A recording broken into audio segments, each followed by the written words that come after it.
stands one nation under God, indivisible, with liberty and justice for all. Thank you. The mission of the Pioneer School District is to educate each student to the highest levels of academic achievement and prepare students to succeed in life. The vision for the Pioneer School District is high levels of learning for all, every child, every day. First, do we have any requests to address the board? And no written ones? Okay, thank you. Up next, do we have any changes and or additions to the agenda? No, not tonight. Thank you. No, not tonight. All right, then do I have, well, up next is the approval of the regular meeting agenda. Do I have a motion to approve the regular agenda? I move that we approve the regular agenda as written. Thank you. Do I have a second? Second. Thank you. It has been moved and seconded to approve the regular meeting agenda. All in favor say aye. Aye. Any opposed? That motion passes. Thank you. Up next is the approval of the consent agenda. Do I have a motion to approve the consent agenda? Motion to approve the consent agenda. Thank you. Do I have a second? I second it. Thank you. It has been moved and seconded. All in favor say aye. Aye. No Aye. opposed? All right, the motion passes. Thank you. So exciting. Next, we have some presentations. I don't know if we want to do the preschool or the elementary first. Preschool is listed first. Preschool first. All right.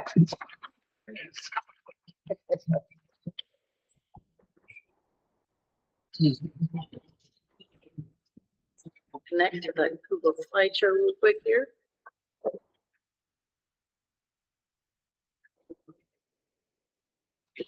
Sorry, Mike. Do you see him, Mike? Might turn it. Might turn it. Hardwire. I know.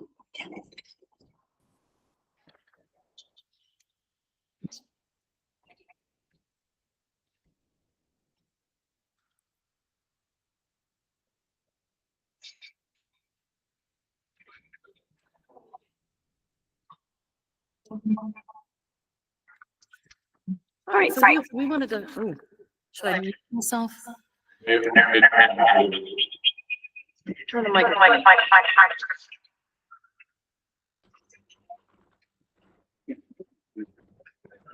Stand up here.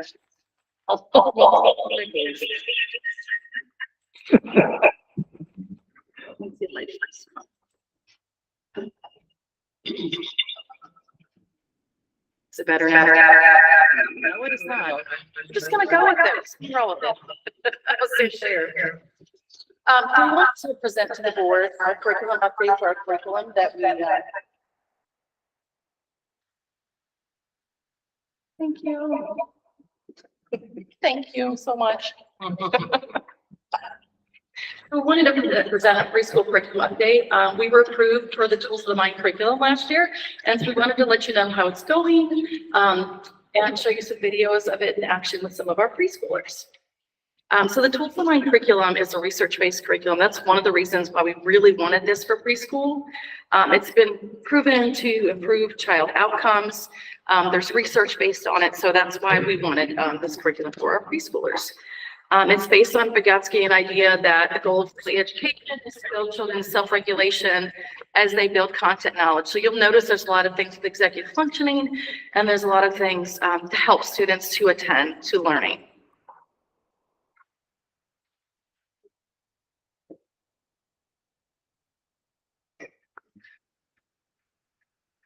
One of the things that's really great about this curriculum, which has been tremendous for our preschoolers, is the hands-on learning experiences. There's a lot of interactive activities. There's a lot of scaffolding that's been built into the instruction, which is huge and why it's been working so great for us. And it promotes the development of executive functioning skills. There's some of our kiddos participating in some of the activities. Another thing that we do is called mystery games. I really love this because it's a really quick assessment.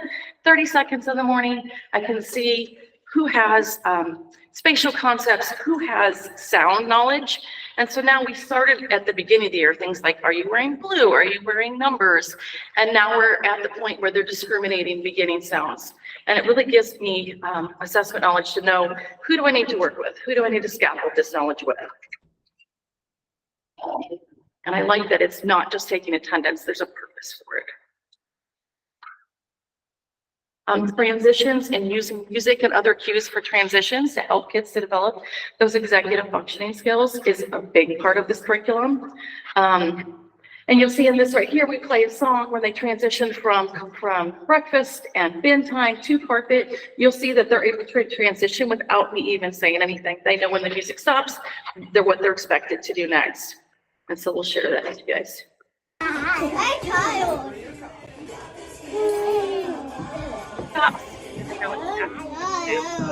It has really helped our students develop those skills.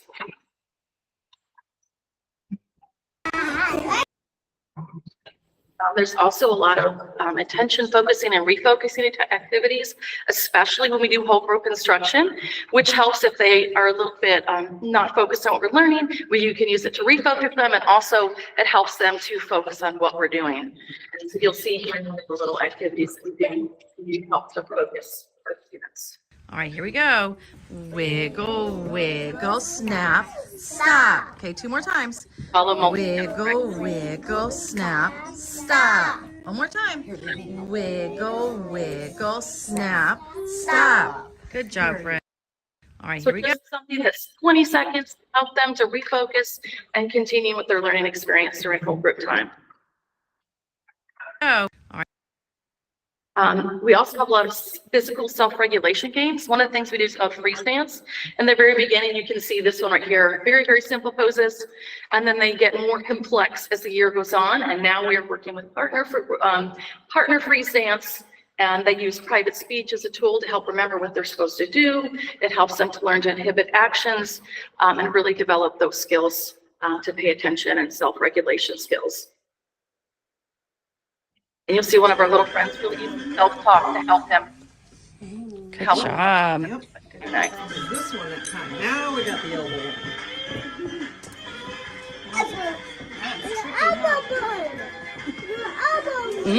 Where's elbow one next?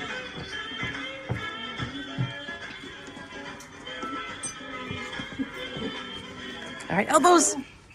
Good job, you guys. Oh, we're getting so good at this. And it really, really is effective during our whole group instruction. It really helps them stay focused on what they should be working on. Graphics, another huge thing that it's a scaffolded writing experience for the students. It's really awesome. It also teaches them like those self-regulation skills. So like when the music starts, they start to write. When the music stops, they stop writing.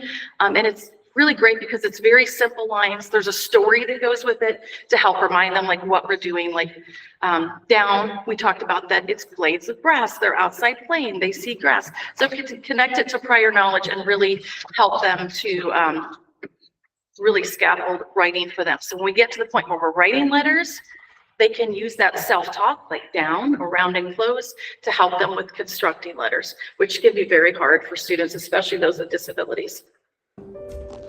Down. You can see here, I'm really scaffolding the instructions earlier in the year. You can hear me talking. The second video, you can see they are really using the self-talk to remind them of what the task is they're supposed to be doing. Just keep going. You want to be doing your homework. Don't worry about whatever people do. Good. Make sure you're saying bump. Nice try. Bump. Wow. They're a little bit flat. These are Make bump to remind themselves what they're supposed to be doing with that particular shape. And then we connect it to the letters like, oh, a bump is in an M. A bump is also in the letter N, and things like that. Play planning is one of the really awesome things about this curriculum too. It's a scaffolding writing experience for students in preschool. You'll see we have something called Message of the Day, where the students are writing with me, and then they're able to take that knowledge and work on it to write with themselves. In this first video, you'll see I really scaffolded the instruction. This is probably like December-ish when we were doing it, and I'm really scaffolding the writing. And then the next slide, you're going to see how independent they've become since the beginning of the year. Write a line for each word as we're doing the message of the day. Here we go. So it is. Also, we promote them to all talking. Are One child. going to make our bed. We'll put a period at the end because it's the end of our thought. Next, we're going to write the words. So we want to go to are going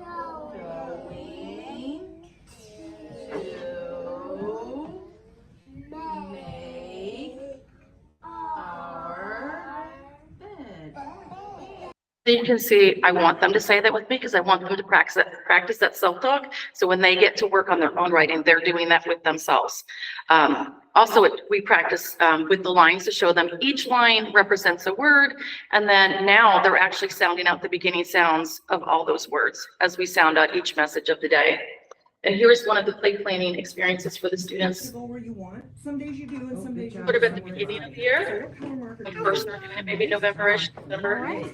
And you're going to block. So down here, We you're gotta gonna write do our lines. words. What they're expected to do is Write our decide lines. what sentence they want to go. They responding am flip color and marker color, Right. which helps give that external mediator to help them know, where am I going? Where am I You can go to reading. So that's the reason I think it's so effective. All right, All right, come on over here, Sophia. Let's look at it. You ready to go reading? Okay. Just be here And Sophia, you're gonna come over here and draw the lines with me, okay? beginning of the year to Let's now. count your lines and see what Really we got amazing. going on here. So, you're at housekeeping and it looks like you're a shopper, right? So what is your sentence gonna be? I am going to what? Okay, so let's look at your lines and let's look at how many words we have.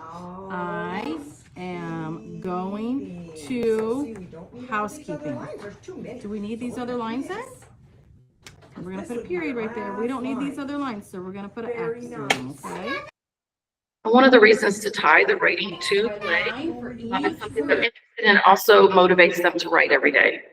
And so here's Sophia. You can see she's going to be sounding out some beginning sounds. And also she's going to be reading her sentence back to me. Thank you. Okay, I am going to play. You want to put the P right there. Yes. Okay, what are you going to play? In front of them, they sound out. Okay, with flowers. Which of these letters says what, like with? Can you find which one? And it will Okay, so then you're gonna write W on the next one. On there. There you go. Okay, I am going to play with, and I think you're gonna need to put one more line, because we'll move that one off. Put one more line. Okay, and what'd you say you were gonna play with? Flowers. Which of these letters starts like flowers? Which one of these letters starts like flowers? Your name looks. Can you find it? Tell me what's happening in your picture. Flowers. Flowers. It is trains. Okay, so you're gonna write that letter next. So F for flowers. Tool to help her to find the letters, the initial sounds to write. And here she's reading back her. Let's read your sentence now. You ready? I am going to play with flowers. Good. And she's able to get back to you. So they really have made so much progress. It's Let's read your sentence. the scaffolded learning really has made a huge impact for our students because students with disability need that extra support in their learning. So here, right here, you can see the beginning. You can see I wrote for them. There was a lot of scaffolding. You really can't tell what's going on, but you can see right now, this friend right here had sounded out all the beginning sounds of his words, written the lines to correspond. You can tell his picture matches his sentence. I am going to build a house. You can see the house. And then with Sophia's, you can see here, I'm going to play with blocks. You can definitely see a self-portrait and blocks. And we really focused at the beginning actually on their illustration because that's part of learning to write. And then social dramatic is also a huge portion of the Tools of the Mind curriculum. It is really amazing. A lot of Vygotskian theoretical framework of sociodramatic play is the basis for this curriculum and what we do in dramatic play. So you'll see there's rules, there's scenarios, and you can see what the students are playing. This was during our grocery theme that these friends are acting out. So this is tied to their writing activity that you saw on the previous two slides.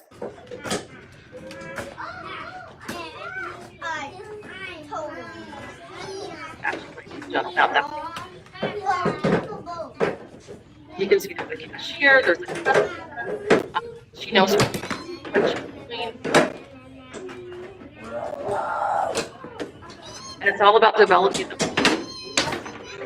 academic learning as they grow and get older. Another awesome thing that I absolutely love about Tools of the Mind is that we had 7 PLC meetings with our coach. I upload videos of my instructional practices. She gives me feedback on that. So I know, like, am I on track? What things do I need to do to improve? So that's another reason that it's been awesome. They also have iScan for pre-K. There's also community online where I can make connections with other teachers. If I have a question about something that I can't figure out on myself, I can ask some of the other people that are using the Tools of the Mind curriculum what they've done in that situation. Then you can see my little videos here that I've uploaded for her. Ongoing professional development, we had 5 virtual full-day professional development days. This was huge in us effectively implementing this curriculum and going back and being like, what do I do in this situation? As we got deeper into it, we were able to revisit and go back and say, what could I do that would be different here to make this better?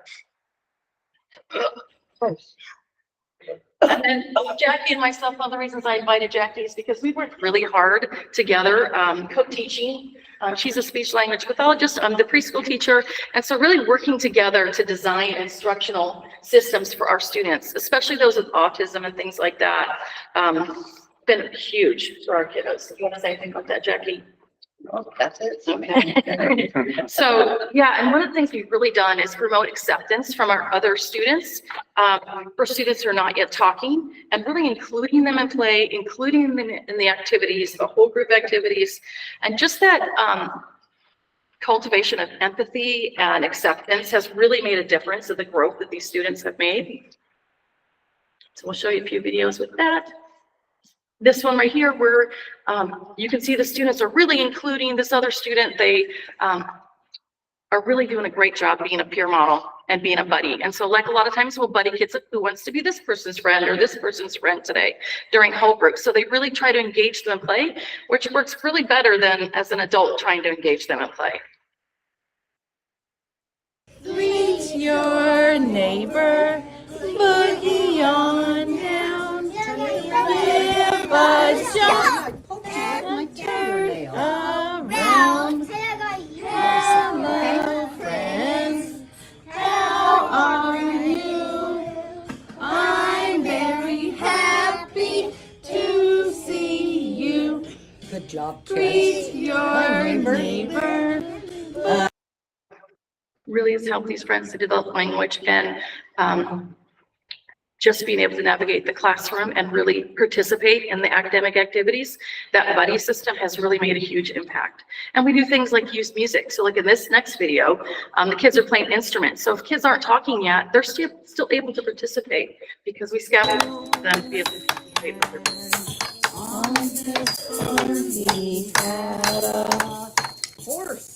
Horse. We also know that children that are over 30% of the children in our preschool are diagnosed with autism. So we obviously had to do something to reach them. And we know that they do better, learn better when we're delivering information rhythmically. Perfect through music. Yes, and so that's why music is huge for our classroom as well. We use a lot of things like light tables and things like that to use for letter learning and things like that, because it really helps to regulate students who have autism. The one thing I did notice about Tools of the Mind is that I did need to add a little bit of direct instruction and letter name and letter sounds.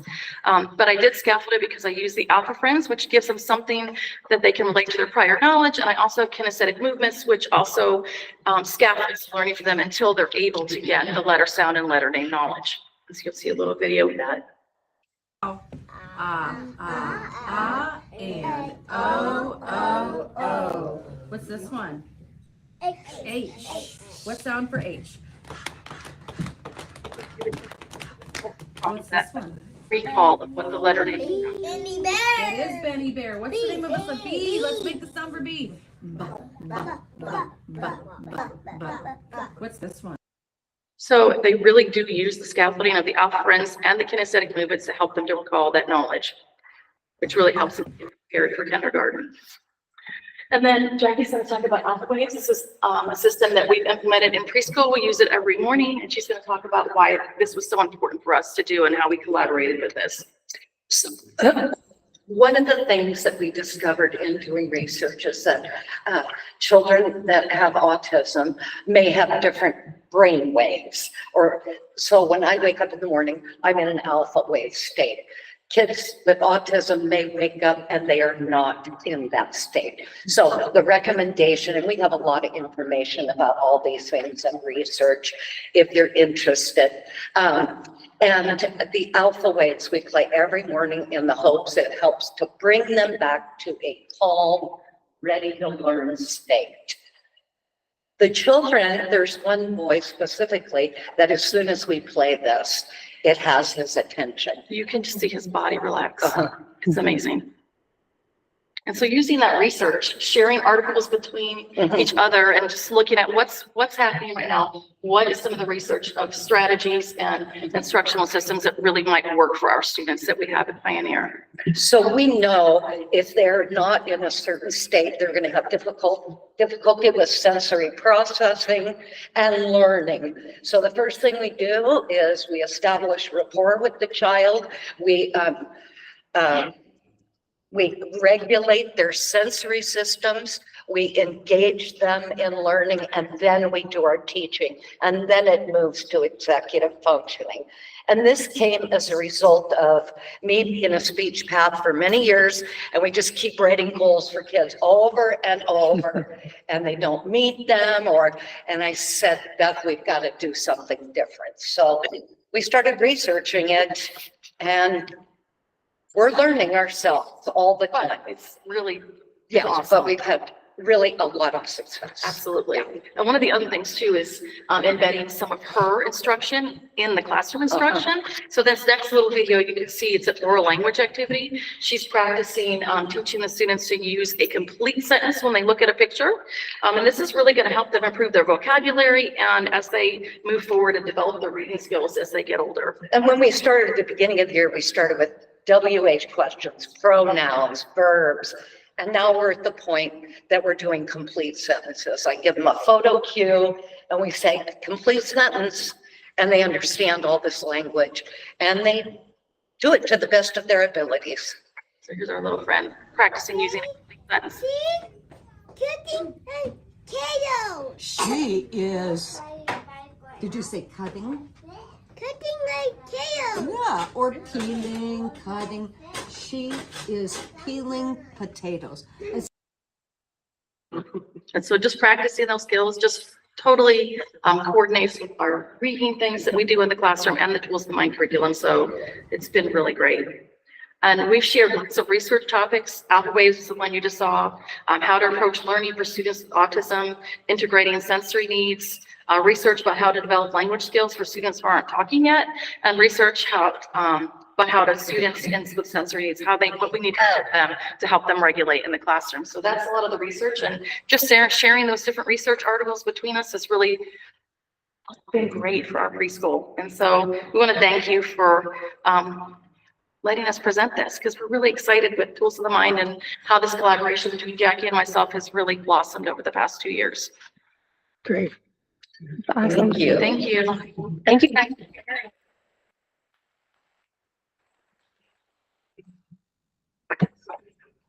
Good job.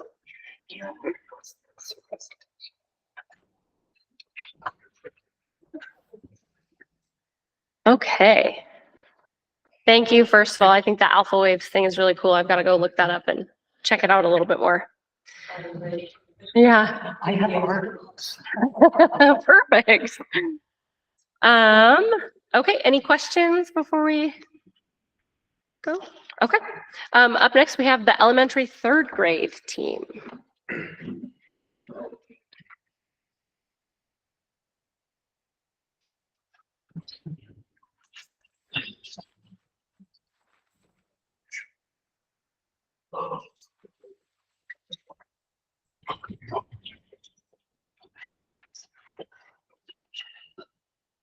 There it guys. Thank you. Hi, I'm Todd, third grade teacher. Lori Dean, third grade. Nicole Dwight. And we just wanted to take an opportunity tonight to tell you about some of the exciting things that we've done in third grade so far this year, and a few things that we have left for the last few remaining months of the year. So, see if I can bring this up. There it is. Slideshow. There we go. Okay, so in starting to use CKLA this year, the second unit is on animal classification. So we really embraced the kind of marine biology part of that unit, and we've done a lot of activities around creatures that live in the sea or other bodies of water more locally. So you'll see a lot of our activities have to do with marine mammal life and fish. To start with, Sierra, who can't be here tonight, had reached out to the Pacific Shellfish Institute because we wanted to kind of start at the bottom of the food chain and teach the kids what phytoplankton were. So they brought in some examples of phytoplankton. This was a great activity. They brought in microscopes for the kids to examine phytoplankton underneath. They did a great presentation for the third grade classes. There's the lineup of microscopes they brought with them, so the kids could check out different live phytoplankton moving on the slides underneath. And we got to kind of see the bottom of that food chain, as it were. They also talked a little bit about some of the local shellfish industry and the different types of shellfish that we find here in the Mason County area.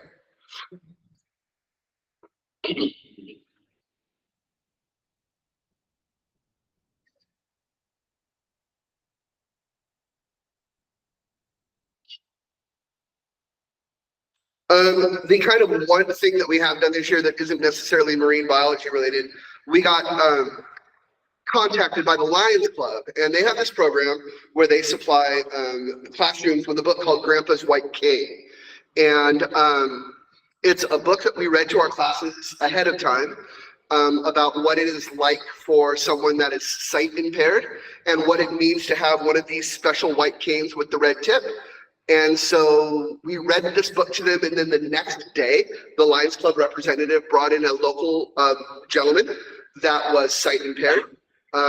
Did he lose his sight to diabetes? Was that what? Yeah, and he had one of these canes, and he talked to our students about what to do when you see somebody with a white cane, and how to kind of respectfully be there and yet be out of their way.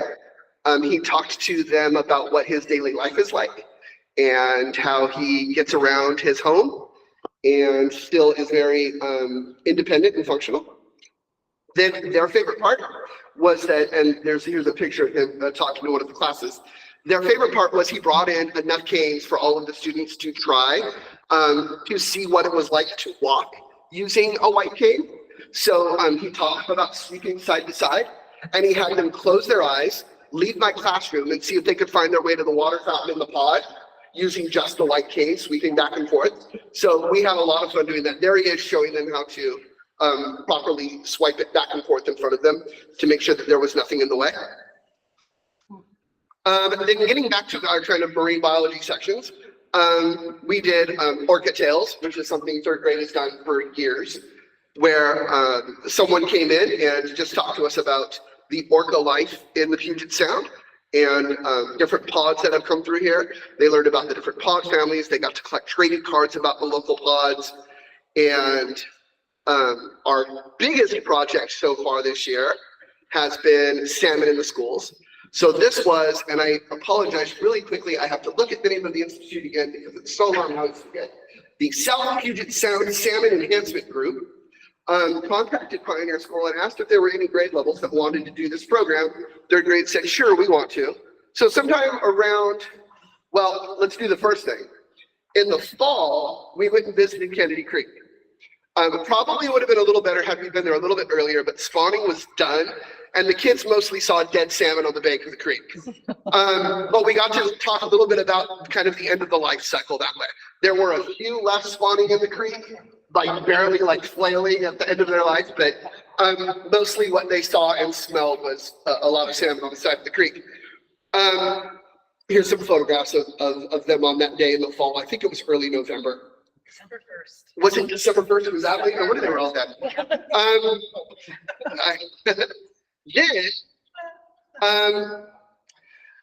Somebody from the salmon, we're just gonna call it salmon conservation.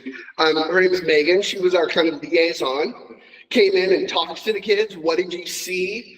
Talked to them about the life cycle of the salmon. And then in December, now I'm gonna go backwards. There we go. In December, this tank, is it 50-gallon tank? 40-gallon tank was delivered like a week before Christmas break. And then Megan brought in 150 salmon eggs. And we were hoping they would hatch before Christmas break. Sure enough, they hatched the very next day. And she told us now, she told the kids, don't be surprised if they don't all hatch.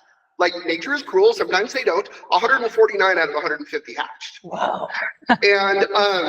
And between then and just last week, when we took them to the salmon hatchery by Hood Canal School, what's it called? George Adams Hatchery. There we go, the George Adams Hatchery.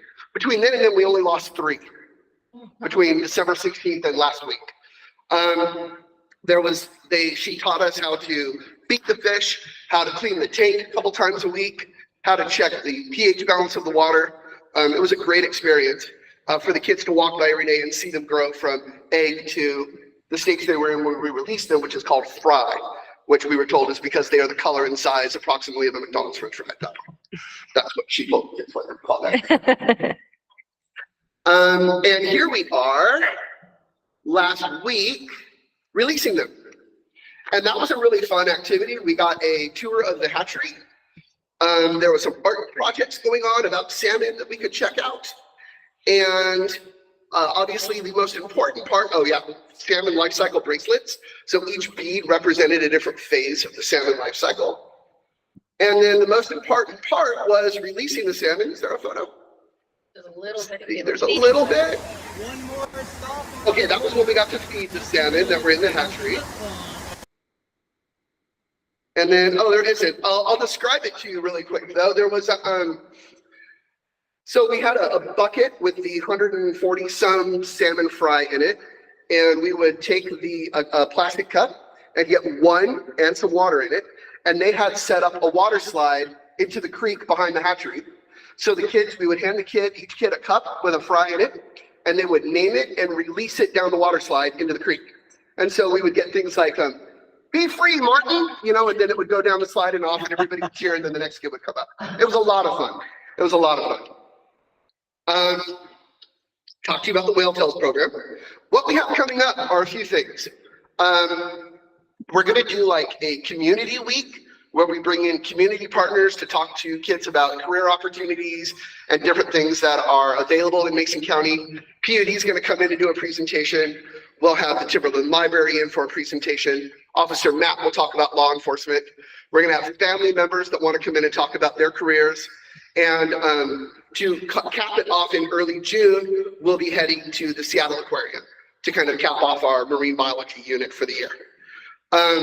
These are some photos of PUD's visit last year. We're hoping they bring the crane and whatnot again. It was a big hit last year. And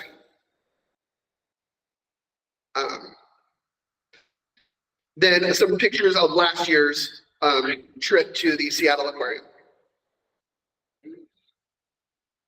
And that's all I have. Did I miss anything? Nope, you got Okay, I that. talked too fast, sorry. Any questions? Third grade sounds like it's a lot of fun. It is a lot of fun. It is a lot of fun. And this is my first year teaching third grade. They've been very welcoming and understanding and patient with me. So thank you.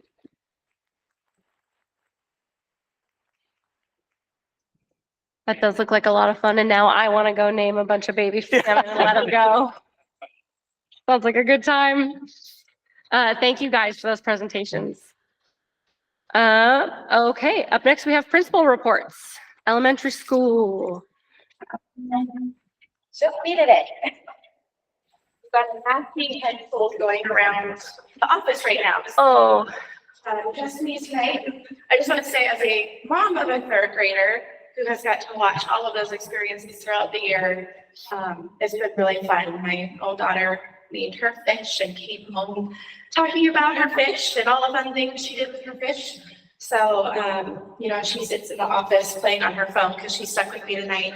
I just thank third grade for making it a fun year for her. All right, so looking at the elementary school, just this week in itself, we've got 2 music performances coming up. Tomorrow is our first and second grade performance, and then Thursday is our 4th and 5th grade performance. So we've got some great, super cool performances coming up. I think tomorrow's is Chicken Little, and then the 4-5 is Camp out. yeah, there we go, the camp out. It's like it's not camping. And then in May on the 15th is our 3rd grade. They're doing one on their own so that we don't overwhelm the parking lot like we did our first music performance last year. Sorry, my voice is very bad. Just at the end of this month, our 5th graders are going to start state testing, and then that'll go through the 30th of April till the 16th of May with our 3rd, 4th, and 5th graders doing ELA math and our 5th graders doing science. So that's kind of coming up. We always encourage those welcome messages, you know, good luck, you've got this. Work hard. I think we're going to try to buddy up our K-1-2 classes again with our 3rd, 4th, 5th classes to kind of have like signs made, cards, encouragement for our kids when they test. I know it's later in the day, but with the board meeting when it is, our field day is scheduled for May 24th. It's that half day before Memorial Day. We've got the dunk tank scheduled again. I'm super excited to go in that. We've got some other teachers super excited, I'm sure, to get that. And have fun and be silly and goofy. So that'll be end of May. Girls on the Run have started up, which is for our 3rd, 4th, and 5th graders. They are on Mondays and Thursdays. And so Miss Noble and Miss Richards have been our teachers that kind of are running it this year, along with a parent volunteer. And we've got, I'd say about 15 to 20 girls participating, and so they do their running and they learn life lessons about self-esteem and building themselves up as young women. And then in June they'll do a 5K at the fairgrounds, which is really fun, and community members can run it as well. Like, you pay the 5K fee, but it's fun to go encourage the kids. They sell bells and all kinds of stuff, so they're working hard to prepare for a 5K, which to me is super impressive because my 3rd grade is going to go run a 5K, and that's not something I've ever done in my life, or do I think I could do in my life right now. So that's coming up. Our Eagle Assembly is this Friday, which is on cooperation. We've got lots of cool things going on in the garden, which I'm sure Mr. Gardner can attest to as well. I see middle schoolers out there every day. I see our kids out there every day. It's just this joint effort, and you're seeing all the little blooms coming up, getting ready for our garden night in May. This week on Thursday and Friday, we are sending 4 new teachers, as well as myself and Ms. Watkins, our counselor, to the PBIS conference. So we really targeted teachers that are kind of newer to the profession that are in our fold in our building to learn new tips and tricks for that positive behavior, support systems that we're working and really want them to take away those, like, how can we better, how can we support our classrooms? How can we make this a great place? And then last thing I wanted to say is that Mr. Gudger and myself have been meeting with teachers to do their summative evaluations, so their end of the year evaluations, and looking at data and looking at student growth. And we've just seen some really cool things with how our students have grown this year, looking at the data they're presenting and hearing a lot of positive feedback about CKLA and how it's helped our kids, and not just in reading, but like, hey, they're really into this science unit, or they're really into this history lesson that they've learned through this program. So I think we've got some really cool things that, like, we've spent this year now in this new reading program and kind of can see what it's going to be like. And I think there's a lot of excitement on what year 2 is going to look like as they've had some exposure now. Some of that background has been laid, and they're ready to move on to the next year. So I think that is all in a really quick nutshell. Any questions? When did you say state testing starts? The 30th? The 30th of this month for fifth graders, they'll start science at that point, and then the other two grades will start in those first 2 full weeks of May. Okay. It's like just Tuesdays and Thursdays. Okay, Testing. cool. Thank you. Any other questions? Cool. Okay, thank you.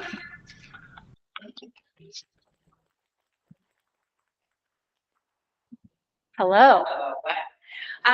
So Mr. Davis, can I ask you this? I was assuming that my history team would present during my presentation.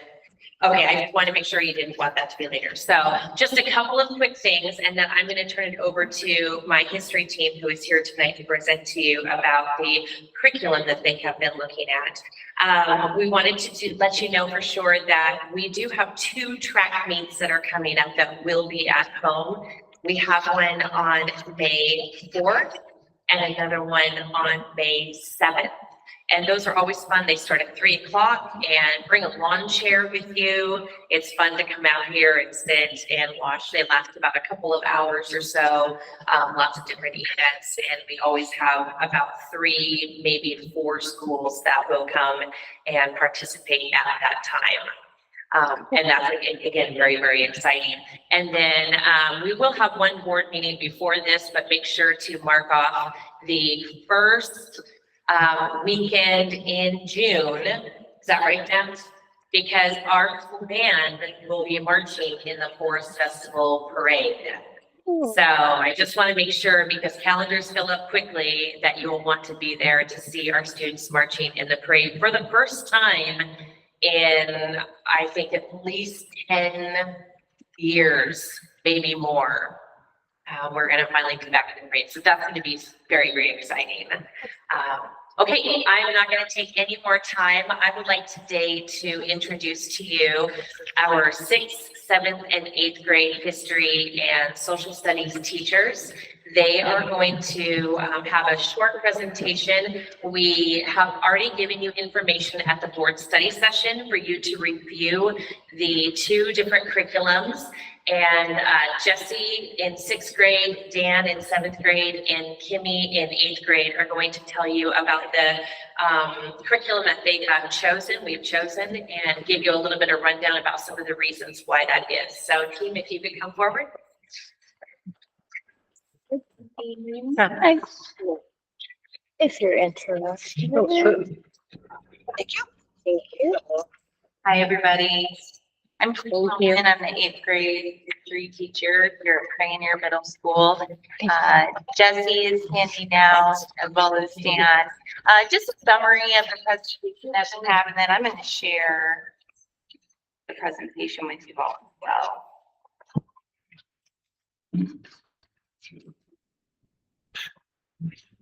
Okay, so to begin, we started out this process back in the winter time. We had looked at the curriculum that we had for history, and it greatly needed an overhaul. And so we looked at 2 different curriculums. One was Savas, My Interactive, which I personally used last year at an 8th grade school, and I really enjoyed the curriculum. We also have McGraw-Hill, which the team and we did extensive research on both.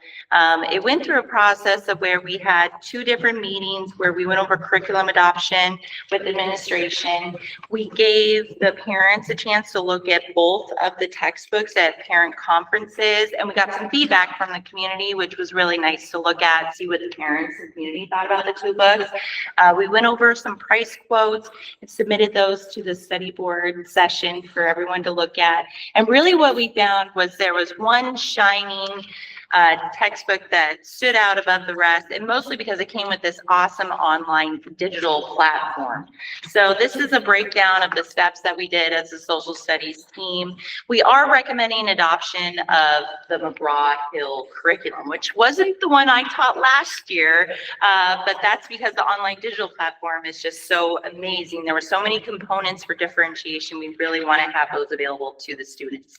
So The biggest thing that stood out about McGraw-Hill was that you can actually adjust the Lexile levels to 4 different readings for the students. The teachers can adjust the Lexile levels according to student needs, and the students can change it themselves too, which really gives them a lot of autonomy with their reading. Now, students have access to an ebook. This ebook is available in the classroom, at home, online, and it gives a text-to-speech option, which we found really valuable. One of the main things that stood out to us as a team was the ability to differentiate using this curriculum.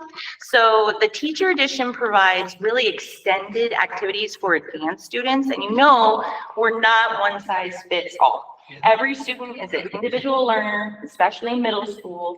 And so what we have is this ability to scaffold learning for students who need more assistance. And the textbook edition gives teachers ideas on how to help high CAP learners as well. So it's got this online digital learning platform called Actively Live. That's available with built-in lessons in addition to the textbook, and then the actual curriculum textbook has suggestions and ideas on how to enhance learning for high CAP students, which is great. It follows the C3 framework, so that's asking us questions, applying disciplinary tools and concepts, evaluating sources, and communicating conclusions. So we really want to emphasize the differentiation was the most important part. Kimmy's talked a little bit about the high cap and the special ed. It really forces students to, the ebook forces them to master it. And so if they can't just go through and click a bunch of buttons, because it will stop them and bring them back to something that they struggle with. It'll kind of kick them back to it and force them to essentially look at the information again. As Kimmy said, for some high cap, it also provides, the teacher edition provides a lot of suggestions for accommodations and a variety of activities as well. The ELL, Kimmy had an awesome video that it has an extensive option for language options. You're not just limited to 2 or 3. You want to show that? Or? Sure, yeah. So it gives actually 100 different options on the online platform for languages, which we have many different ELLs. As an educator, time is your most precious resource. As demands on your instructional time increase, how do you accomplish more without doing more? You need easy-to-use learning tools that empower your students to experience social studies through multiple lenses, and as they develop the inquiry skills, to think critically, ask questions, and practice civil discourse. We help you go beyond. Meet a powerful pair of learning solutions, McGraw-Hill Social Studies and Actively Learn. When used together, you have a strong core of engaging, standards-aligned social studies content, enhanced by an ever-growing digital library. Easily access content that matches your students' learning levels as well as your instructional goals. Organized by curriculum unit and searchable by state standard, topic, current event, assignment type, or Lexile level, so you can find what you need fast. Need more? Curate the library by adding your own content or transforming ready-made internet material into ad-free texts via Actively Learn's built-in tools. It's everything you need to ensure deeper learning that is differentiated for each student. In McGraw-Hill Social Studies, students are inspired to make vital connections between past, present, and their own experiences. Guiding questions, lesson activities, and engaging interactives lead students to discover these critical connections, ensuring that their learning is relevant. With Actively Learn, students have access to a growing library of historical texts, including primary sources, DBQs, videos, and articles. This extensive content ensures each student has the right resources to meet their individual interests and needs. McGraw-Hill Social Studies and Actively Learn make complex social studies content more accessible for all students with a compelling, personalized learning experience enhanced by scaffolds and supports. The ability to have text read aloud and translated into more than 100 languages helps students struggling with language acquisition gain better access to rich grade-level content. Embedded tools let students interact with texts and create notes that they can share for collaboration and discussion. These interactive reading and study aids promote active discussion and collaboration in the classroom. Plus, students who may be hesitant to share their thinking aloud can use Actively Learn's online collaboration tools to participate with confidence. As your partner, our goal is to empower you to do what you do best: impact students. Go beyond with McGraw-Hill Social Studies and Actively Learn to help all students be future-ready citizens who can change the world.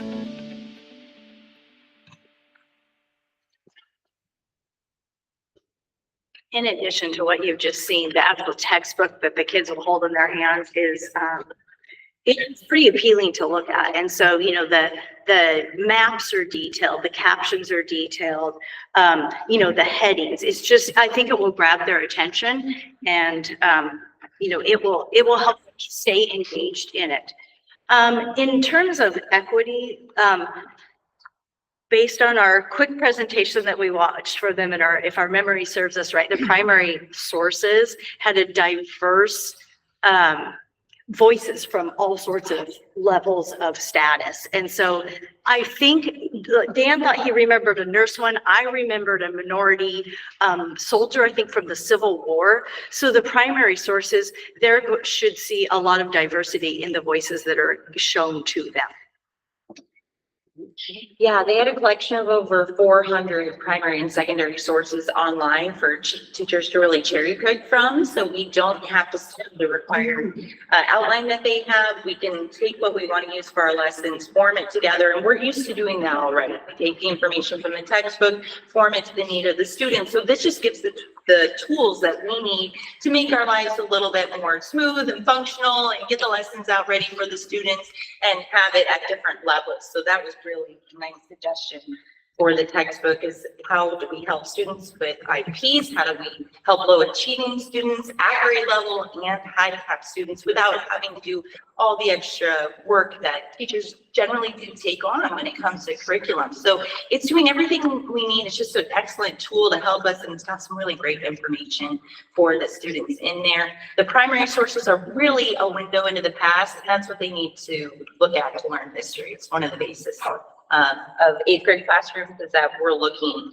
at how to analyze this text. So if we go forward in here, just kind of put the shining top on why we chose McGraw-Hill. Yeah, so in case you didn't pick up on it already, we really like the e-textbook and how it could be, the Lexile levels could be manipulated. It also built in, the kids will get comprehension questions to answer, and if they get one wrong, the text will automatically highlight a passage for them to go back and review. So it really lets them achieve mastery before they move on. It also is linked with Kahoot, which is, it's okay if you've never heard of Kahoot. Kahoot is it's like a kind of an online quiz game for learning vocabulary that kids absolutely love. With this, it's actually linked with the program, so we wouldn't have to purchase a separate subscription. Bells and whistles. Yeah, and the biggest feature that we found, of course, is the ebook is available without Wi-Fi. So you can access this ebook if you don't have internet at home, which is just tremendous for kids who don't have that availability. So they can get to that textbook, and it just gives this awesome, extensive digital library that students can access on their own as well. So it just really kind of opens up the world of resources, and it's upgrading our curriculum from 2000 to 2023. So we're excited. We're recommending McGraw-Hill, not only because of the online platform, but the textbooks is updated as well. We need to stay constant, especially to get them high school ready, which is my goal as an 8th grade teacher. Let's get them ready for the textbooks. So I had a question. So thinking back when my kids were in school and trying to help them go through history book, you know, they get a series of questions at the end. And then if they get one wrong, you know, we'd have to go back and read the whole entire chapter. Yep. So what you're saying is this online piece, if they get it wrong, so they're going to go test the questions. If they get it wrong, it will throw them back to the paragraph and chapter that, It will automatically direct them to the passage where so they that's need to read huge. it. Because I remember my kids getting quite frustrated, trying to, really, Dad, you want me to be back to read this again? Yeah, the focus is learning not to frustrate. Right. And we see that happening where students will stop because they're frustrated. And so it's just eliminating those barriers. And the other candidates didn't have any of this. They didn't have that. They didn't have as the other candidate that we looked at closely did have an E version of the textbook. It didn't have all these interactive things. We couldn't adjust the Lexile levels. This one was far superior to Yeah. the. So you're gonna have to educate me on Lexile levels are reading levels. Okay, Yeah. figured it was something close to that. And from what we were looking at their Lexile levels, you could adjust this from somewhere in about fourth gradish level up to around a ninth gradish level. Oh, wow. Any other questions? I can't wait. Yes, so thank you very much. Streamlines learning, it's encouraging for them to be able to easily get back to what they're working on, where Yeah. they need focus, where they know where, I need to work harder on this part of it. Yeah. That's great. Yeah. So thank you for the work that you put in to get to this point, because, I can tell you. Yes, it was quite extensive research, us as a team coming together, and we just are really excited about getting it going. I wish it could start it already. After 20 years, So I'm, It's more than that. I've been here 25 and I've never used a different textbook. Yes, Yeah. thanks. really, yeah, It was kind of ratted. They're a little ratted, So tattered. I'm curious, you are the history team. So as you go forward with this new curriculum, will you then be collectively, as you said, cherry picking the things you want to use so that there's that continuity, but you're doing it as a team. You're using a common curriculum, but you're putting it all together. Yes. Yeah, can I talk about this a little Please, yeah. bit? So at the beginning of the years, we choose what's called power standards.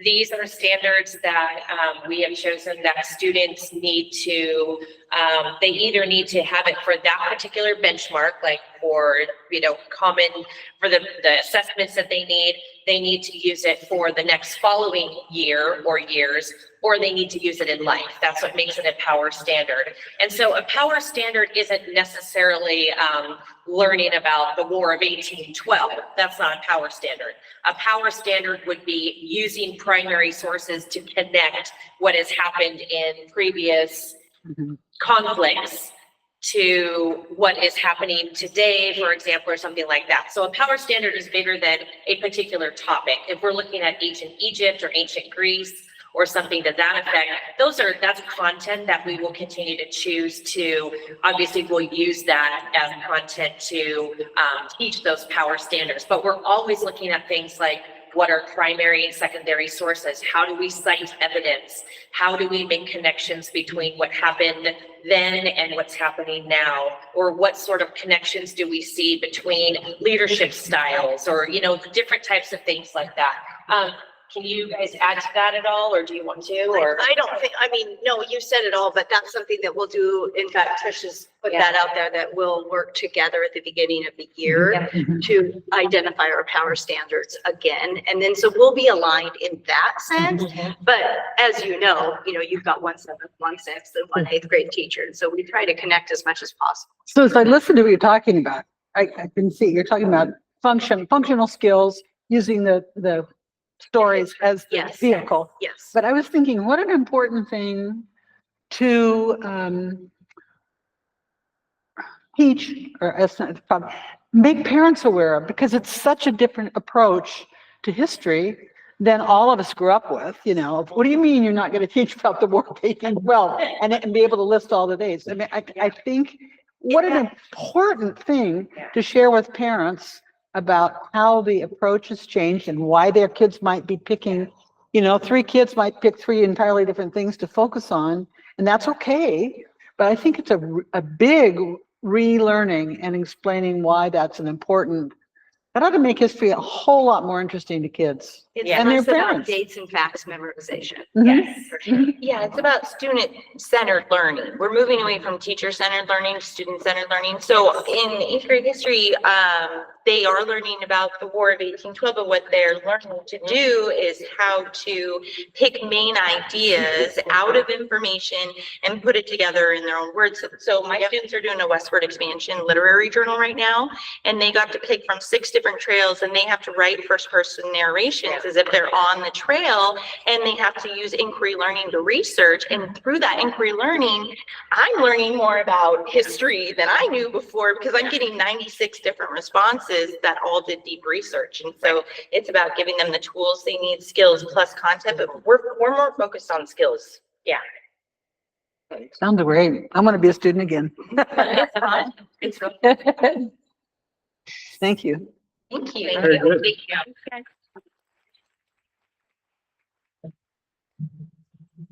Okay, now we have Chris.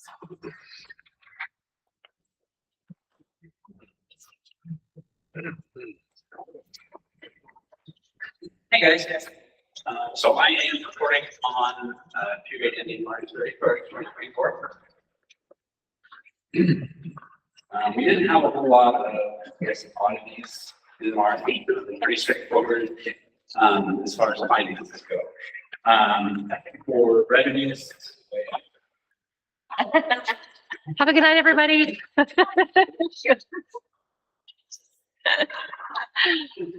for revenues, we were just under 1.2 million. Expenditures were 1,183,000. Our ending fund balance is 704,000. Hold on. April is a big tax collection month, so I think I got a report from the treasurer on the 14th where we had $107,000 of tax collections this month already. Over the last couple of months, the average has probably been 15,000. So you guys will see the impact of that in our ending fund balance after next month's report. Capital projects fund, so we got a check to KCDA, the first big check for the district office. So that's what the expenditure there is. The revenue corresponds with that, plus a little bit of tax collections and interest. The ending fund balance for capital projects is 116,627. Debt service fund, we just had tax collections and interest of 78,346. Ending fund balance there is 568,000. The ASB fund, we had revenues of 337, no expenditures in March. The ending fund balance is 46,885. And I believe we have some ASB information coming in one of the next, maybe the board work section, the constitutions for each building. We're reworking a little bit of that, and the elementary school, we want to get ASB really going again, because there hasn't been any activity since before COVID. So there's a portion of that, the ending fund balance there, that is the elementary school that has just been sitting there for a couple of years, and we want to put that to use. Transportation vehicle fund, revenues, this is just interest revenue, $1,300. The ending fund balance there is 337,000. And we actually just sent the check for the buses. So you'll see that in next month's report. And then we received the reimbursement check as well. We'll see this fund balance dip a little bit, but we don't have any more expenditures planned for this year. Next year is undecided at the moment, but you'll continue to see this fund balance grow after it more. That's all I have for the summary sheet, and then just looking at the charts or the budget status report. Do you guys have any questions? Anything like that? Can I have you go back for just a second? Just before you were talking about the elementary school ASB fund, you were talking about buildings. Can you just recap that real fast? Just want to make sure that I caught it all. As far as like the what ASB activities are happening in each building? I believe that's what it was. So each school building has their own ASB. So the Okay. middle school ASB is separate from, the elementary ASB, which would be separate from high school ASB, if we have them. And those revenues, they are each club, which is an account code. Sorry, I'm thinking the accounting side of things. Each club has their own account and they're basically run individually. Each account, each club will have fundraisers, and then they'll budget expenditures, for during the year. And then, process is a little bit different for elementary because they're so little, they don't quite understand. Middle school is pretty similar to high school. As far as operations and approving expenditures and whatnot. But if they need to make an expenditure out of ASB, it goes to the ASB board in one of their meetings. They approve it. They send that information to Jolene and I, and then we enter the invoice, print the check, do all of that. So did that answer your question? I think so, yeah. I had missed a little part of it, and so I wanted to make sure that I went back to capture what it was that you said, so. And the ASB elementary school is, Mark, the principal, will be the main advisor. And I want to say he'll get input from maybe the 4th and 5th graders or something like it. You have to look up a bit more information, which is bringing the Constitution forward to you guys with the details about what that will look like. But it's exciting. Mark sure didn't spend that money, so he's got a lot of ideas. That's awesome. Thank you. Sorry. Any questions? Can you remind me what FreeDoc is? FreeDoc is an electronic records management system. So when Jeff started, there was, I think we're at 350 boxes of records that go back to 1952. Archived materials. And so FreeDoc is a company that's taking those files, digitalizing them. They take care of a lot of the disposal and working with the state archives. And then on top of that, or I guess on the other side, we get access to an online database where it's searchable. I can go search for bond paperwork from 1970 if I want to. And Without having to go into the attic, find the box from 20 years ago and then thumb through what you're looking for. So it digitizes things. Yes, We can it's all easily in the access. cloud. Okay. The space and time create savings has space. got to be amazing. They also, we have certain state laws around retention of records. And so they know which records they can purge, shred, and which ones we have to keep forever, which ones we have to keep for 12 years, 7 years, 5 years. And those are all available in the cloud. Great. Eventually we're still working. Still plugging away. we're about halfway through the boxes. Wow. Yeah, it's Dang. Whew, that's a lot. seems like most of us have. Any more questions? On the FreeDoc, so for some of these files, I'm sure some of them have like, sensitive information not for the public, but I saw that public, like where public can access at all, to view or anything like that, or would that require public requests? I think most of them are student records, kind of. Yeah, payroll, Yeah, any retirement, yeah, would be 90. personnel. Yeah. So to answer your question, it would most likely be a full record request. Well, maybe outside access from our administrators. I guess teachers, they could email us, but outside of the school would be public records request, yeah. If I'm understanding your Yes. question, okay. You got it. Okay. Any other questions? All right, thank you. Okay, let me start off. Sam, thanks for your patience. Mom, thanks for your patience. I mentioned 6:30 and here we are 40 minutes past. But one of the things that you had asked me to present or provide tonight was the superintendent student advisory group. And so Sam is one of our 7 members. So if Sam, if you wouldn't mind coming to the podium, I did put together in your packet just kind of a short synopsis, because I wasn't sure when I talked to Sam if he was going to be available, and then he came in this afternoon and said, yeah, he can make it. So again, thanks, Mom, for driving him around. Thank you. But I listed the students that we meet with. We've met 4 times. We're scheduling another meeting for this Friday, and then we'll have one more in May. But I wanted Sam just to talk a little bit about the meetings he's been in, kind of some things we talk about. Is it a value? Is it a waste of time? Are the treats good enough? Those things. So Sam, just maybe a couple comments, and then the board might ask you some questions.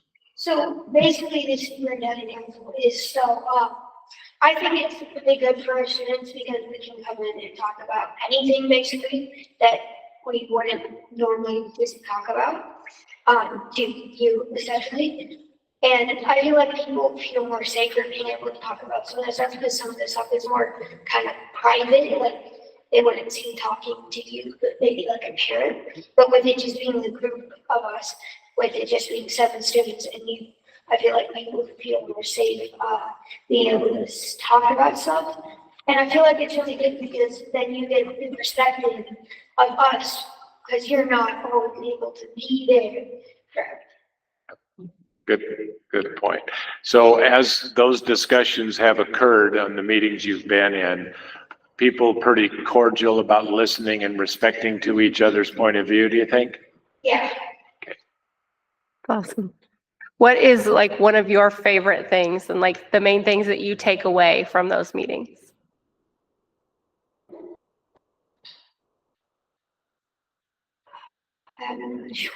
That's okay. Totally fine. So one of the things that came up the last meeting was the garden. And you had some strong opinions about the garden. Remember that? You don't have to repeat them, and maybe you don't remember, but that was a pretty good discussion about the usage of the garden between the 2 schools. Talking about being able to have a small garden closer to the middle school, how much time it takes to walk over there. And then there's been times where things got messed up because of coordination between teachers. Like, I remember one time in Normandy, Miss Coral came in and we went to the garden to pick oregano for the cooking class. And everything had been pulled from that. All the elementary schoolers had gone into the garden and pulled all the plants and stuff. And they were in piles, and all the oregano was gone, and they hadn't been able to talk to each other about it. So they didn't know, and they were upset because they had done so much, and it was just all went to waste. Yeah. So the big thing is not being able to talk about everything. And I think it'd be nice if we could have a small garden over here so that the cooking class especially can think or grow their specific things they need. Nice. Awesome. So on the list I gave you just some other topics that we talked about. I'm not going to go through each one, but it does give the 7 students that show up, and we have 1 5th grader, as you can see, to make sure we have some representation from the elementary, but it does give them a forum.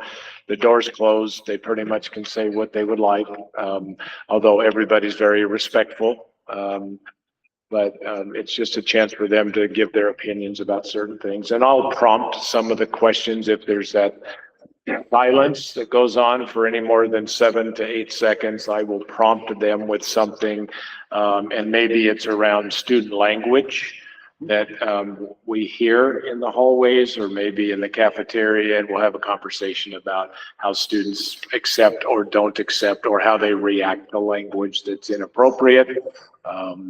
So we've had some good conversations. Like I said, we'll have one more Friday and then one more in May.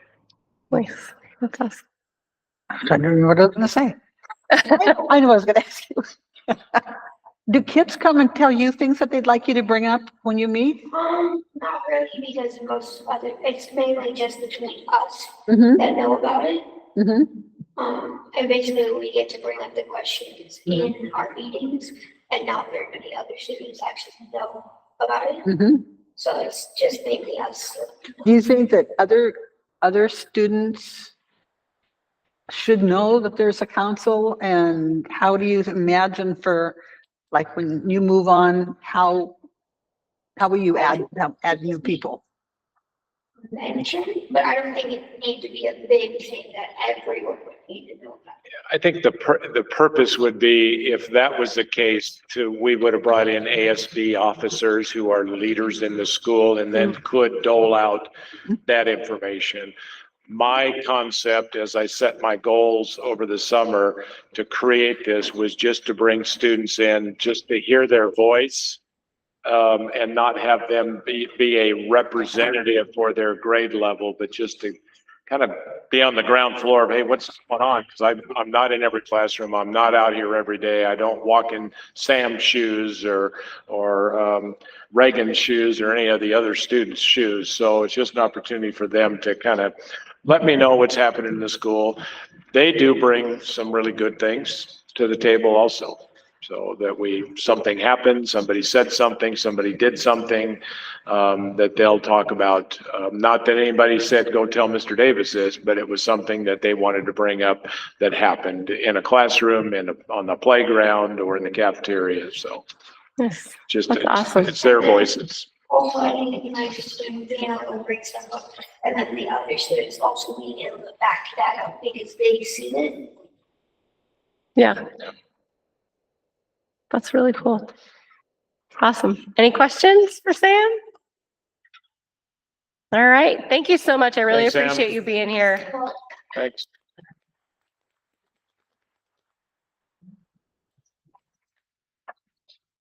So some other things, we did receive a nice thank you letter from our former board member, Stephanie Schlitz.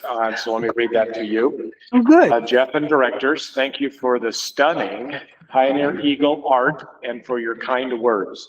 I regret that I was unable to receive them in person. Thank you as well for the honor of serving our community as a school director. It has been my pleasure to work closely with the board and Pioneer community in support of Pioneer's mission and vision. It's clear that together, administrators, faculty, staff, students, families, and community members are cultivating an environment that meets students where they are and that supports them in becoming their best selves. I'm incredibly proud to have been a member of the team. I wish all of you the best as you continue your important work. Signed, Stephanie. Pass that around to you. Thank you. Couple other things in my report is you do have my one pager that updates you on some of the areas like our electric buses, which you'll see they were up and running for a day last week, and then we had just a little issue, and it's been taken care of. And so they're using right around 30 to 40% charge. But again, the weather's not that cold, and so the charging stations seem to be working. But you know, they're on the road, they're running, they're very quiet. One of the things that when I talked to one of the drivers was the kids don't like it because you can hear everything, every conversation in there. It is a little quieter from the student. The driver says the students aren't nearly as loud because they don't have to talk over the diesel engine because there's no sound. You guys know electric cars, just, anyway, there's some additional information on that. You also asked about an equity audit. So I wanted to share with you in your packet. This is from Hanover Research.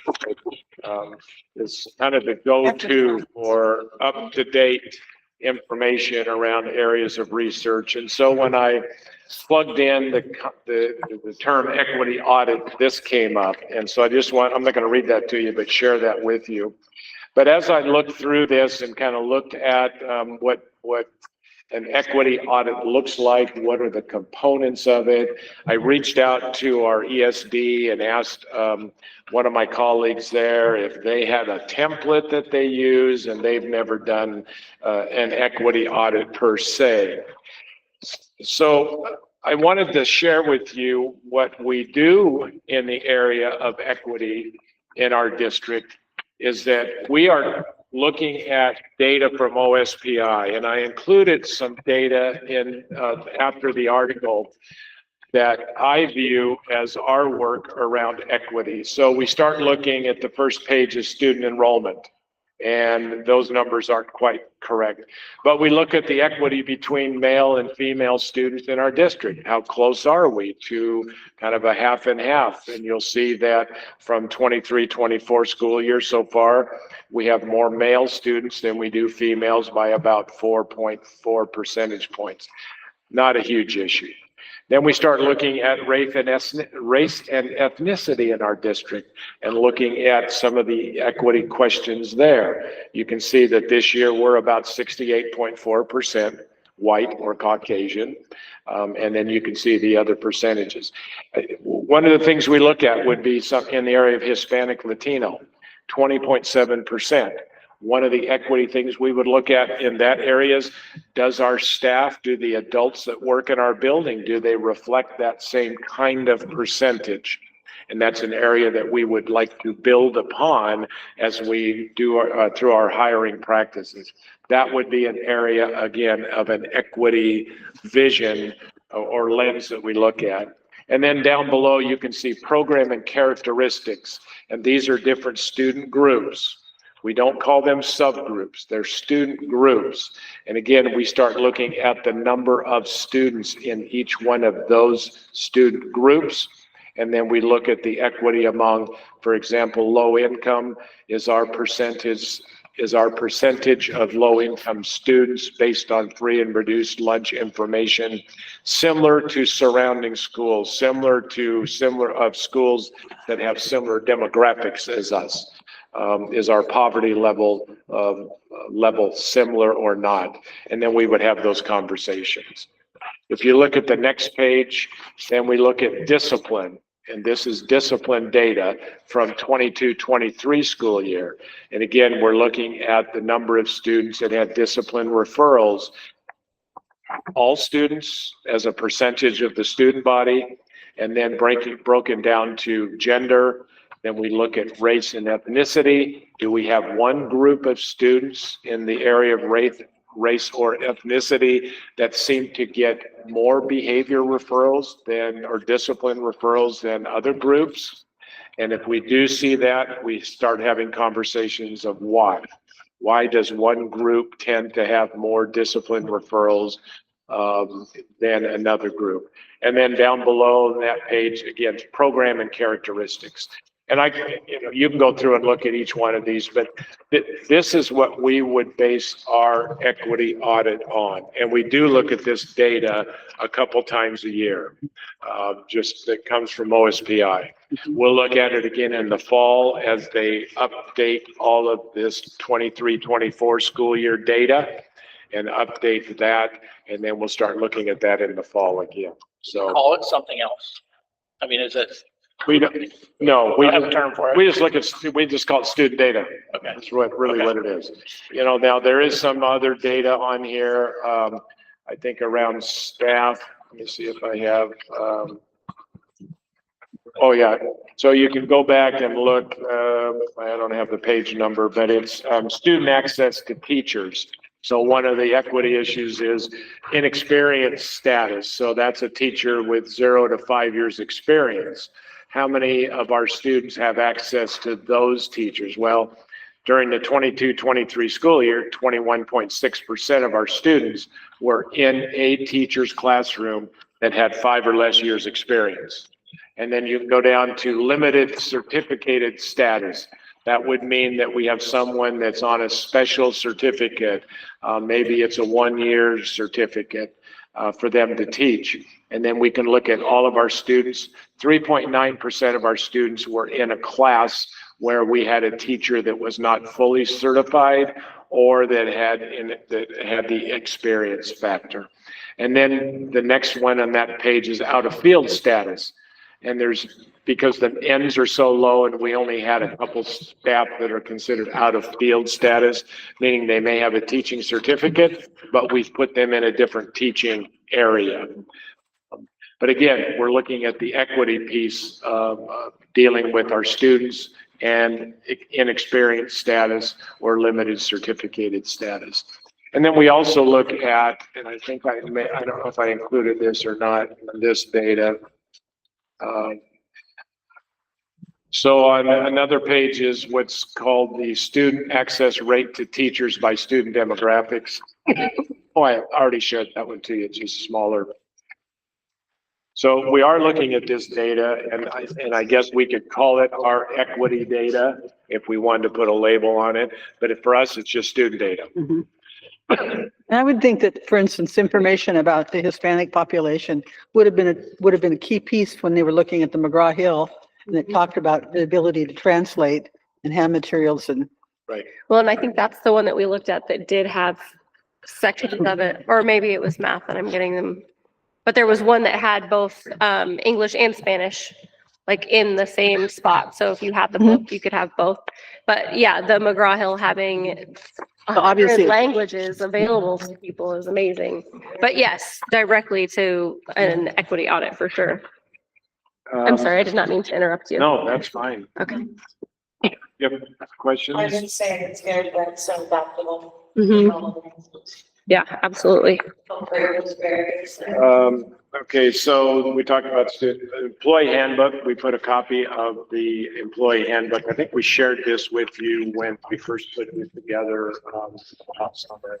So we keep adding to it. It's kind of what we call a living document. So as some policy or procedure needs to be changed that doesn't require board action, that will come into here. So you can take a look at that, and then at the next study session, if you have any questions, certainly. And you can get this online too. I think there is a link in your agenda to be able to go to that.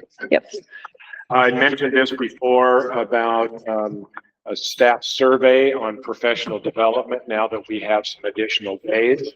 So with the help of Joel and Lynn, we put this survey together that's in your packet.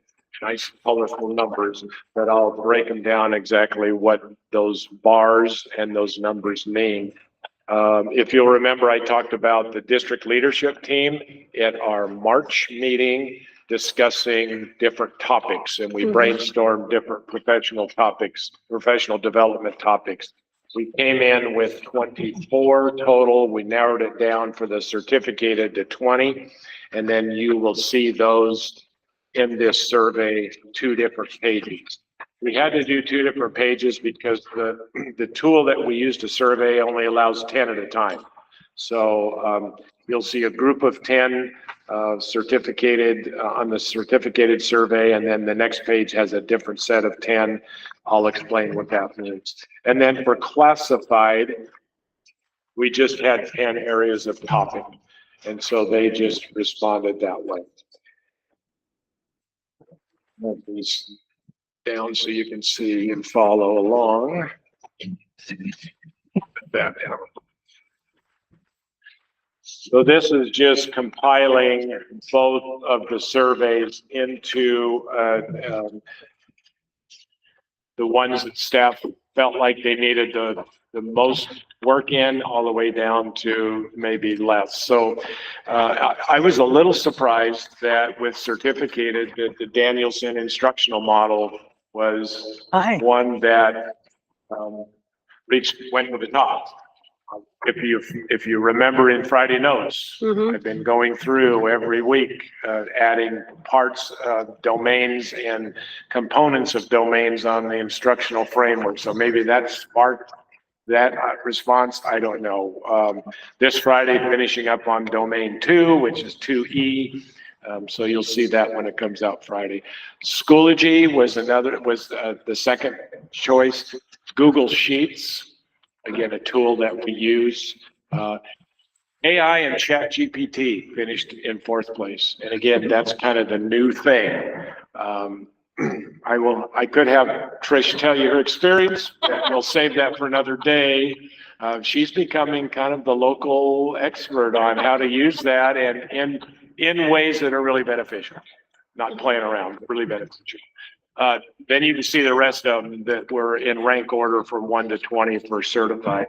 And then classified, you can see 1 through 10. Again, for classified staff, technology, AI, and ChatGPT were their top choices. And then to me, the exciting thing, the next 2 were training on math and reading interventions. So that tells me our paraeducators want more information on how to really dig in on those math interventions.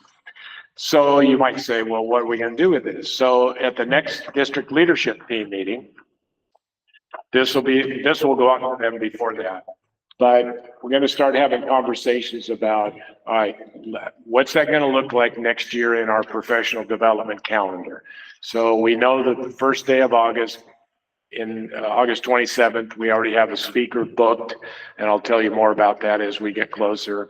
But September 30th will be the first all-district day that we have. The DLT will say, okay, what do we want to do that day? And then we'll start having conversations about who's the expert on our staff?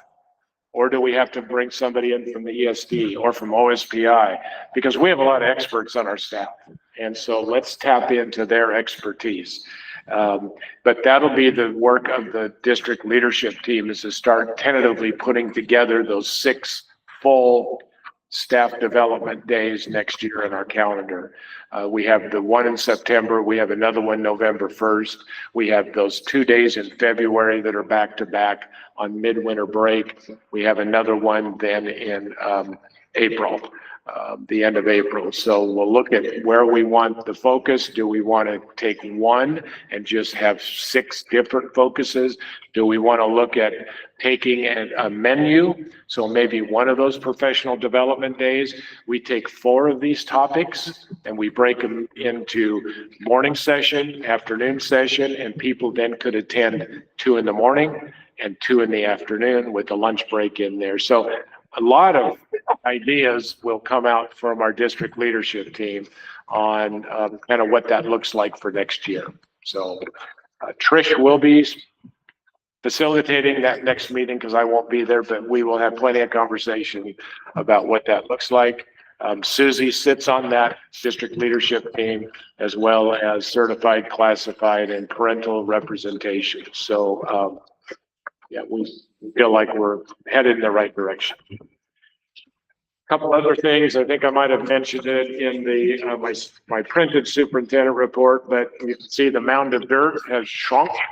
It's still there, but they're working to get rid of that and to fill in around the building.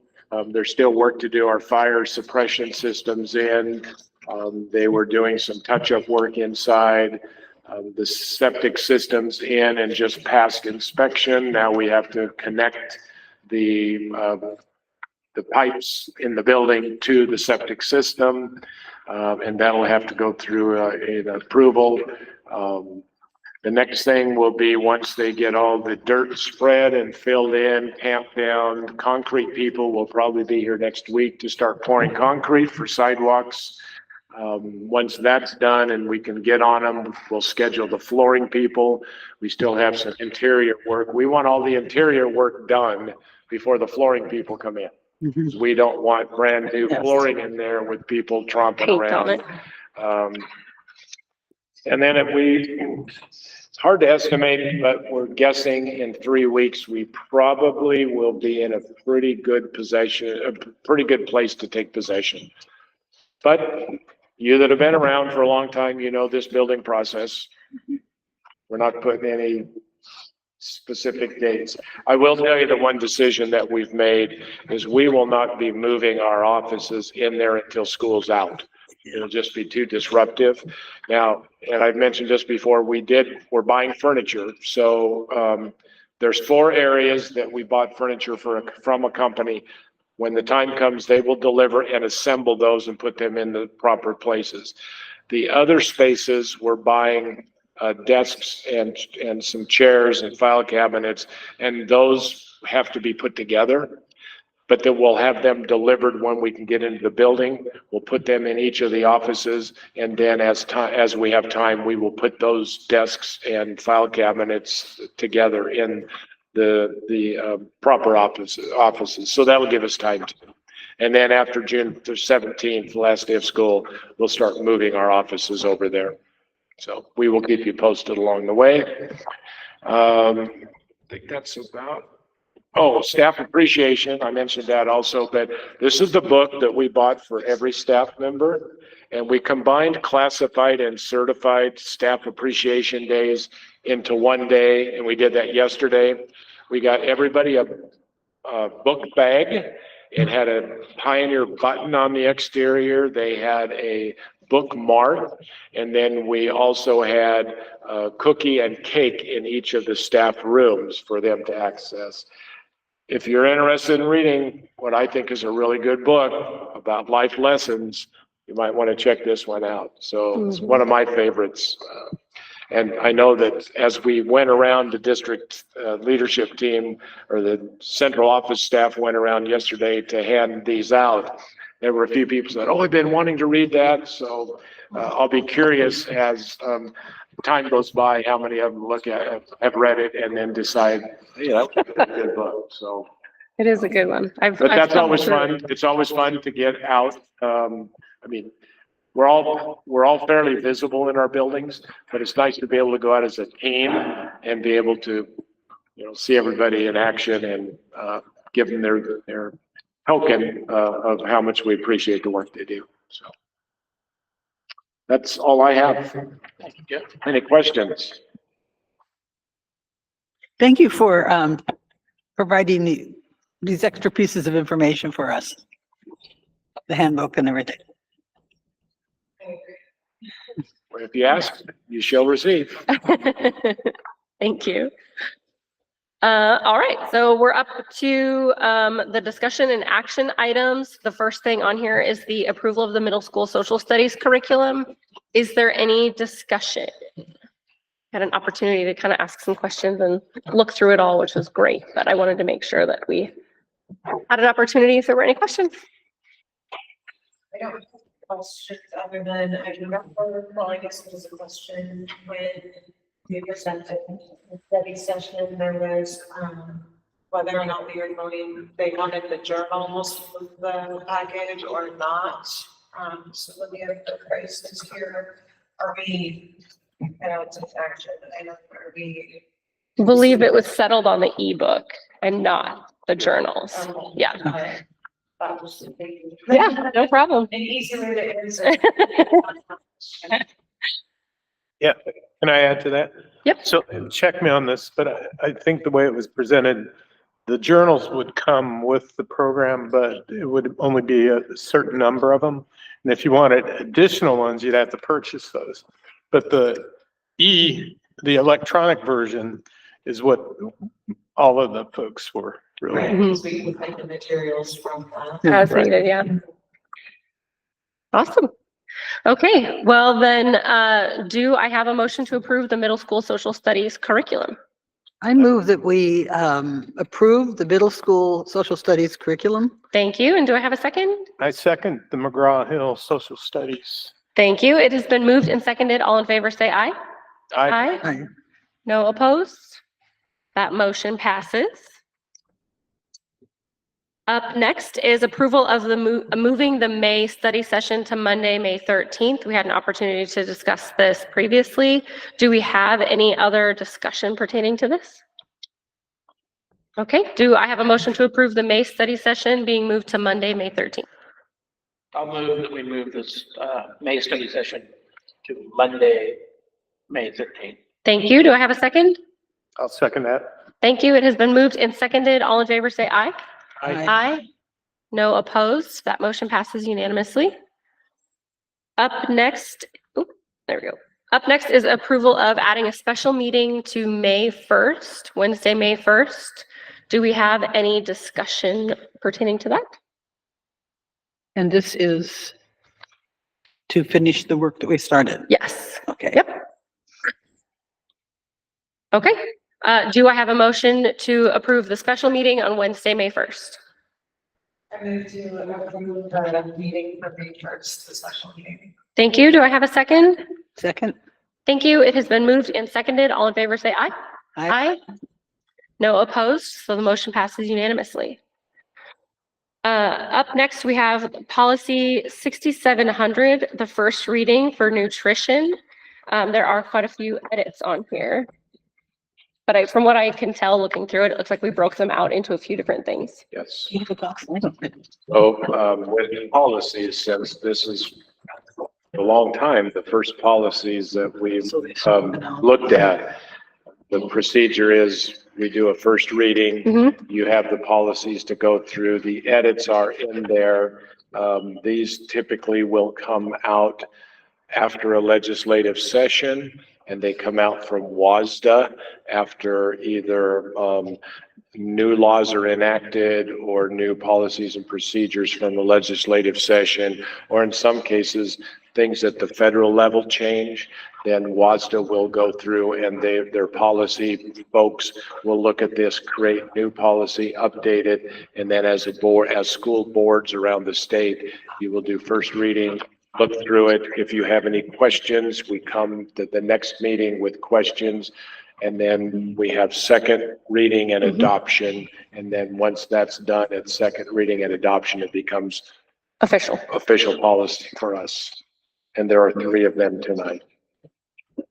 So this first one pertaining to nutrition appears, correct me if I'm wrong, but it appears to have previously encompassed all 3 of these, and they were broken out into 6701 and 6702. Is that correct? Okay. They appear to streamline.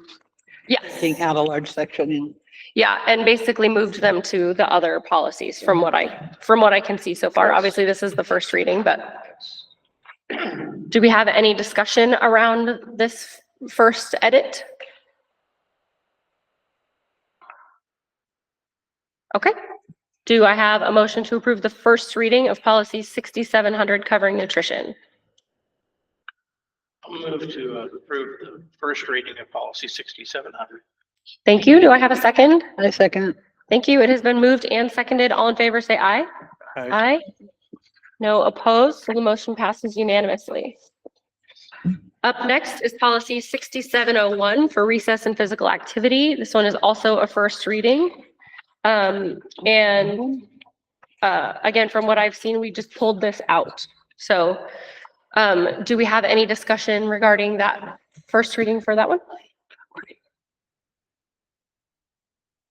Very different. Do I have a motion to approve policy 6701 covering recess and physical activities? Again, this is a first reading.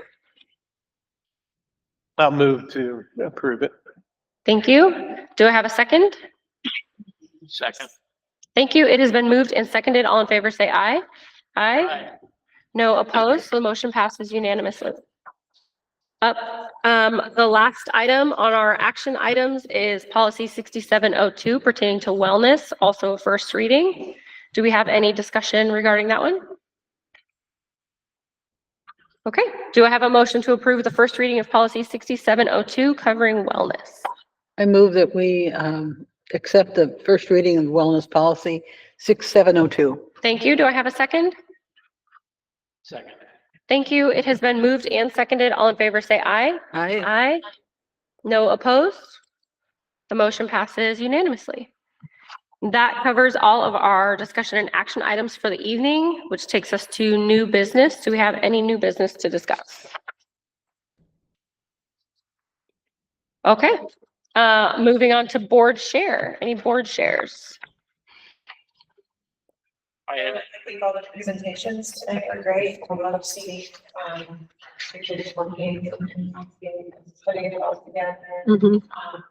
You know, and forming the sentences, but tying it into play and all the other activities for the school. Yeah. The salmon activities are always fun. I every fall to watch the salmon and learn it all with the kids. So Yep. really fun to see it in the classrooms and letting the fish go all of it, the whole process through the end. Yeah. So I know, I really like the presentations too. And it's great because it gives us an opportunity to really see just how like physically invested and emotionally invested, you know, I mean, we know that, but we don't get an opportunity to see it all the time. And so I like it when we have the opportunity to see it from our teachers and the people who are like in there doing all the things, like just get excited about it. So that's what I really like that as well. And I also wanted to, I'm sorry, I did not mean to cut you off. I also wanted to just say thank you to, I mean, everybody, right? You guys did Appreciation Day yesterday.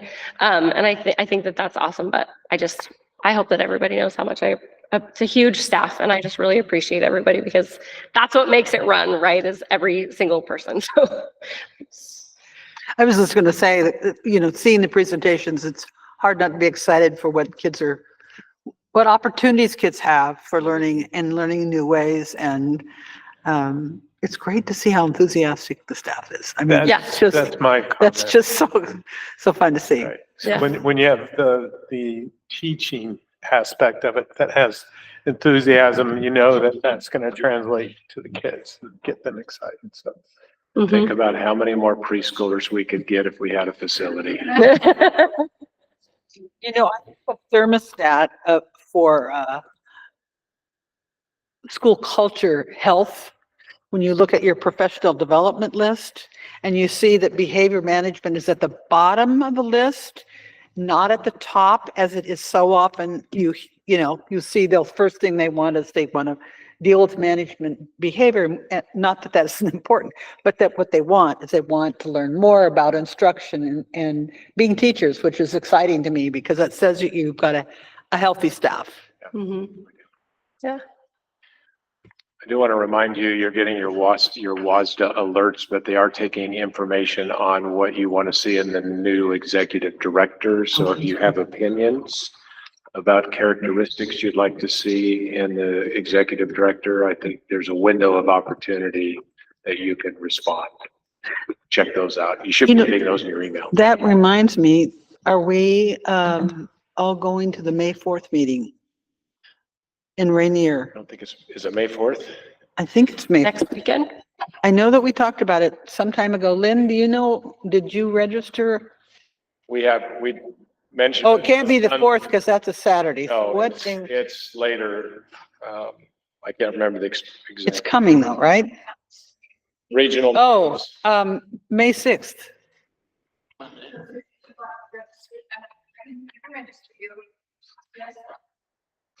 Did we have something already scheduled May 6th?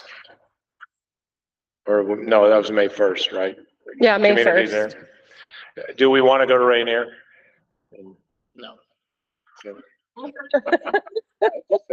I'm okay if you don't want to attend.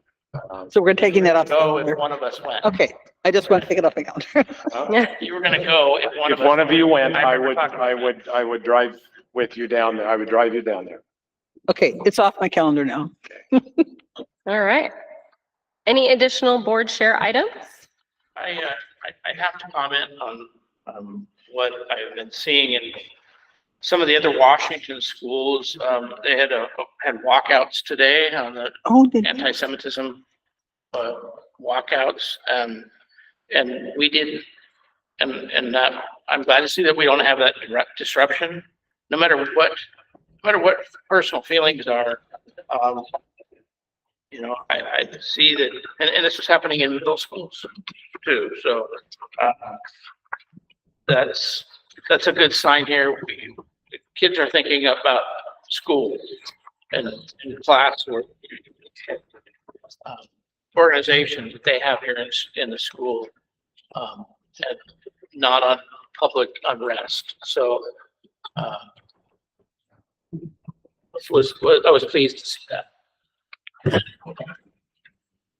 Thank you for sharing. We'd probably have protests if we served oatmeal every day for breakfast. Even though it's healthy. All right. Any other board share items? Okay. With that, do I have a motion to adjourn? I move that we adjourn. Thank you. Do I have a second? Thank you. It has been moved and seconded, and that adjourns this evening's meeting. Thank you.